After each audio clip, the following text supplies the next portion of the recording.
Kecuali uangnya sudah turun dimakan kepala desa, itu pasal korupsi. Itu beda Iya. Beda perkara. Kalau udah ada uang bagaimana mau bangun itu? Pak, saya mau tanya, kalau jalan desa rusak parah dan kepala desa tidak membetulkannya selama 8 tahun, pasal berapa itu, Pak? Tidak ada pasalnya.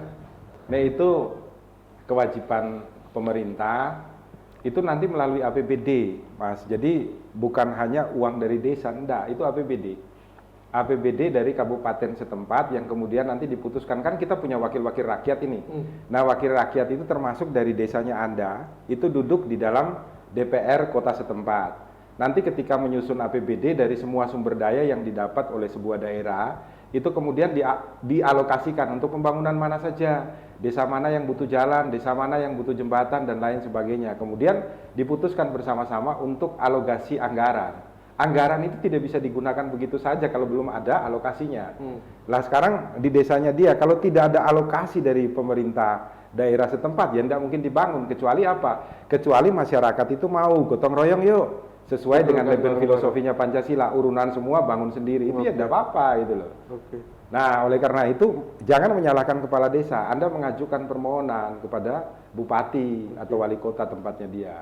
Nah, nanti wali kota bersama-sama anggota DPR melalui rapat paripurna dan lain-lain menyusun APBD untuk dibantu ke sana.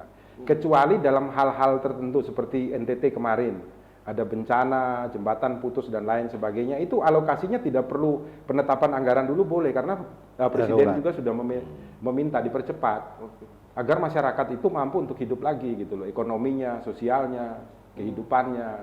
Jadi biar ekonomi tetap ya, ada kebutuhan khusus yang diberikan kewenangan untuk melakukan diskresi tanpa adanya rapat untuk menentukan alokasi belanja, alokasi pembetulan jalan, jembatan, dan lain sebagainya. Ini kalau belum ada ya jangan salahkan kepala desanya. Itu juga tergantung status jalan juga. Ya, salahnya mungkin kalau kepala desanya tidak mengajukan usul gitu loh. Padahal kan sering ketemu bupati atau mungkin wali kota. Sampaikan saran aja, tidak ada pasal yang bisa dikenakan kepada kepala desa. Kecuali uangnya sudah turun dimakan kepala desa, itu pasal korupsi. Itu beda ya. Beda perkara. Kalau udah ada uang bagaimana mau bangun itu loh. Iya. Ya, jadi inilah kalau salah pilih kepala desa, pilih anggota dewan, lalu kebutuhan Anda sebagai warga desa terbengkalai. Karena begini, tiap tahun itu ada namanya pengusulan program dari mulai paling bawah adalah desa, kemudian ke tingkat kecamatan, baru ke kabupaten diputuskan di sana. Betul. Ada yang mengawal dari birokrasi, ada yang mengawal dari DPR untuk kepentingan desanya. Jadi kalau 8 bulan berarti 8 tahun. 8 tahun ya? Ini katanya 8 tahun. Berarti memang kepala desa sama DPR yang Anda pilih tidak berfungsi apa-apa. Tapi mungkin juga bisa begini Pak Bernard.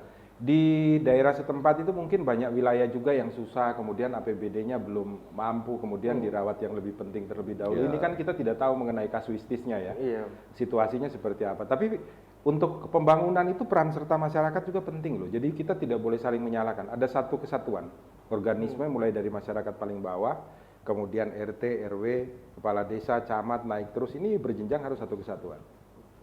Jadi memang untuk kalau mengatakan juga mereka salah juga mungkin agak tidak pas juga ya Pak Bernard ya, karena mungkin ada wilayah lain yang lebih butuh ya kan. Dan 8 tahun mungkin Nah, sudah ganti. saya lihat dari pengusulan program. Jadi pemerintah dalam menyusun anggaran per tahunan itu sudah dari desa itu usulannya apa? Itu kepala desa yang perjuangkan. Betul. Kemudian ke kecamatan, desa yang kawal. Kecamatan, kabupaten. Kecamatan ini. Di samping anggota dewan yang kita pilih, yang seperti Pak Yosef bilang, ini juga kawal karena yang akan putuskan anggaran adalah eksekutif dan legislatif.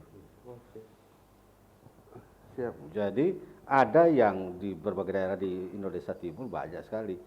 Dari tahun ke tahun hanya daerah itu yang dapat proyek gitu, yang lain tidak dapat karena yang bisa bersuara orang-orang dari situ. Ya, jadi itu jadi soal juga. Indonesia.